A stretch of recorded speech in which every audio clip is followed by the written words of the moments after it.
Hey guys, welcome to Rosie's Dessert Spot. In this episode, I'll be teaching you how to make this naked rustic cake.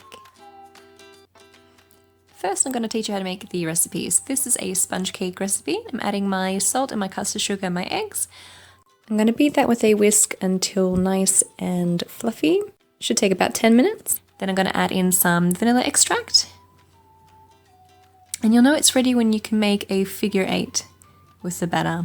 And I'll have the recipe for this in the description box. I actually took it from a book called Bake Essentials Companion by Alison Thompson. I have a link for that as well. Just going to fold through my sifted flour just until it's completely incorporated. And you want to be really gentle with this because you want to try and keep as much air in your batter as possible.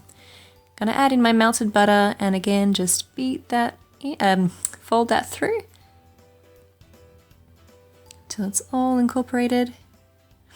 And then I'm dividing that into two 6-inch tins, and I've got some baking paper at the bottom of my tins, and I haven't sprayed the sides because that allows my sponge cake to rise and remain risen after it's baked.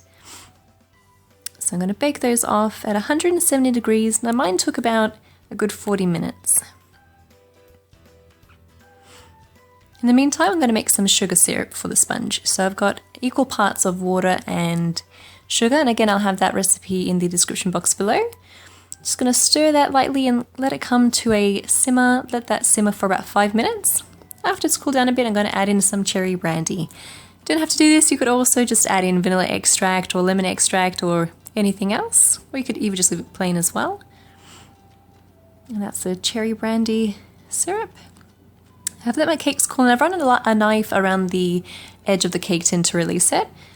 And I've scored a line outside the top of the cake as a guide, and I'm just sawing through the cake, making sure to rotate with a serrated knife, by the way. And do the same with the middle of the cake. So you should have 4 layers in total. All the way through, just like so. And then next I've prepared my cake board and some cream cheese frosting. It's half buttercream, half cream cheese frosting. I thought it would go really nice with this. I'm going to take a pastry brush and just lightly brush the top of my first layer. Although because it is a much thicker layer of cake, I did add a lot extra of my syrup as well, just to make sure that it penetrated pretty deep. And I'm going to add in my cream cheese frosting. Just with a piping bag. I'm adding a pretty thick amount because there is, again, a lot of cake. So you want to even that out. Apply your second layer, make sure it's centered, and then press it down firmly. And just continue with these steps until you finish the whole cake. You could even just use a basic buttercream recipe for this as well. And I'll have a video that'll take you to a cream cheese frosting recipe kind of demonstration as well. For the very top of the cake, I made sure just to add the syrup onto the sponge section. That way when I flipped it over, the top will be clean. Now to make the rustic look, I just piped some more frosting in the kind of the crevices there. And then you can make it as messy or as neat as you like. This is a more or less the neater kind of way to do it. There's also a different way, and I'll teach you guys that in a separate video, where your rustic naked cake is very clean. For this one here, I made sure that it's messy.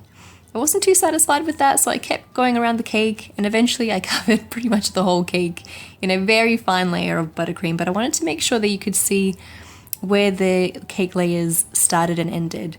So you can see just how thin that layer is. And I did leave some areas completely bare so you could see the cake through it. Then just clean off the top with your bench scraper. And here I'm preparing my chocolate. So I've got some melted regular white chocolate. I'm adding in some copha, or just reconstituted coconut oil, and that helps to stop it from seizing when you're adding in gel food color. So I've got my AmeriColor gel food color here. You can tell the bottle's a loved one. And it's in electric pink. I'm going to mix that through, and I'm also adding in some Flow Code, which is also by AmeriColor, and that just helps to keep it nice and fluid and glossy.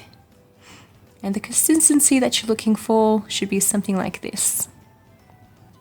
I'm going to put that into my disposable piping bag and just run drips around the outside of my cake. And you can make them as long or as short as you want. I aimed for 3/4 down the cake to the very bottom of the cake. No particular order, just randomly. And then you don't really have to do this part because it turns out the flowers covered it, but I did a thin layer at the very top as well, just connecting them all. And I've got this cake topper here that I'm using, and I'm sticking it in just a little bit because I want to make sure that it's going to be visible above my flowers. And you can purchase this cake topper as well. I'll leave a link in the description box below. And these are fresh flowers that I bought. It was a pre-made bouquet of flowers, and I just kind of chose them off based on colour. The more vibrant flowers they were in the bunch, that would go well with like an earthy brown colour. I sort of chose it that way. And of course, separately I bought the gyp flowers as well because I absolutely love the way they look. Those are those little white flowers that kind of look like baby's breath flowers. Make sure to fill in the back of the cake as well, and I've added in the green leaves that came with it because green looks really, really pretty when in combination with a naked cake.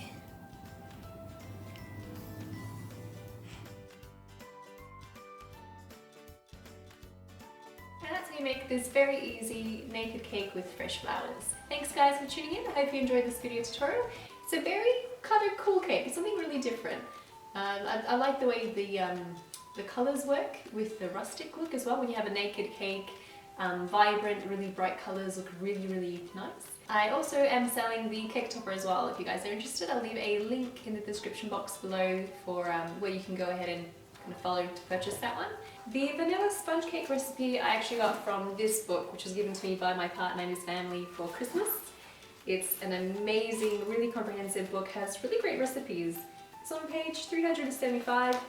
If you guys are interested, that's the recipe that I used for this cake. Thanks again for tuning in guys, and I will see you next time.